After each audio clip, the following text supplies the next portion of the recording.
ప్రాంతం అభివృద్ధికి ఆదోనిని జిల్లాగా ఏర్పాటు చేయడం అనేది అత్యంత ప్రాముఖ్యమైనదని చెప్పి ఈరోజు మేమంతా కూడా ఇక్కడికి రావడం జరిగింది. కాబట్టి ఆదోని ప్రాంత ప్రజలారా, మరి పాలక వర్గ పార్టీల ప్రజలారా, నాయకులారా, మీరు ఒక్కసారి గుర్తించండి. మరి ఈ శిబిరానికి ఇంతకు ముందే మరి వైసీపీ రాష్ట్ర నాయకురాలు శశికళ గారు, మరి టీడీపీ నాయకురాలు మన గుడిసె కృష్ణమ్మ గారు కూడా ఈ శిబిరానికి మరి రావడం జరిగింది. మరి మీ జనసేన పార్టీ నాయకులు కూడా ఈ శిబిరాన్ని సందర్శించారు.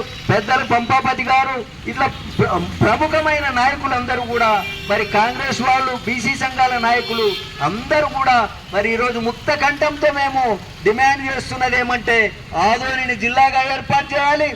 ఆదోని ప్రాంతంలో ఏవైతే మండల కేంద్రాలుగా ఏర్పాటు చేయాల్సిన ఈరోజు మరి ఆదోనిలో పెద్ద హరివాణం కావచ్చు, పెద్ద తుమ్మలం కావచ్చు, ఇంకా మేజర్ గ్రామ పంచాయతీలు ఏవైతే ఉన్నాయో దాదాపు అక్కడున్న చుట్టుపక్కల గ్రామాలను కలుపుకొని మండలాలుగా మీరు ఏర్పాటు చేసి ఆదోని ప్రాంత అభివృద్ధికి మీరు దోహదపడాలని చెప్పి, లేని పక్షంలో ఈ ఆదోని ప్రాంత ప్రజలందరూ కూడా అన్ని నియోజకవర్గాల ప్రజలతో మరి మేము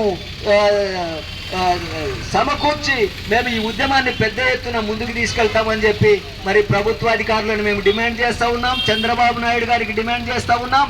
అదేవిధంగా మరి జనసేన పార్టీ నాయకులు పవన్ కళ్యాణ్ గారికి, ఇక్కడున్న బీజేపీ ఎమ్మెల్యే గారు, ఈరోజు బీజేపీ ఎమ్మెల్యే గారు మరి ఈ యొక్క శిబిరాన్ని మరి సందర్శించారో లేదో నాకు తెలియదు, కానీ ఆయనకు కూడా మేము విజ్ఞప్తి చేసేది ఏమంటే మీరు మీ జాతీయ నాయకులకు కానీ ఇక్కడున్న ముఖ్యమంత్రి వర్యులకు కానీ మీరు మీ యొక్క మన ప్రాంతాన్ని ఒక అభివృద్ధి వైపు నడిపేదానికి, మన ప్రాంత ప్రజల సమస్యలు పరిష్కారము అత్యంత సులభంగా వాళ్ళు సమస్యలను పరిష్కరించుకునేదానికి ఈ ఆదోని ప్రాంతము పారిశ్రామికంగా, రాజకీయంగా అన్ని రంగాలలో అభివృద్ధి చెందేదానికి ఈ ఆదోని ప్రాంతాన్ని మనం జిల్లాగా ఏర్పాటు చేసుకోవడంలో ఇక్కడున్న నాయకత్వం అంతా పార్టీలకు అతీతంగా ముక్త కంఠంతో మరి ఈ యొక్క ఉద్యమాన్ని ముందుకు తీసుకెళ్తాదని చెప్పి నేను కోరుకుంటూ ఈ అవకాశం ఇచ్చిన పెద్దలందరికీ కూడా జై భీములు తెలియజేస్తూ ముగిస్తున్నాను. జై భీమ్, జై భారత్, జై బీఎస్పీ.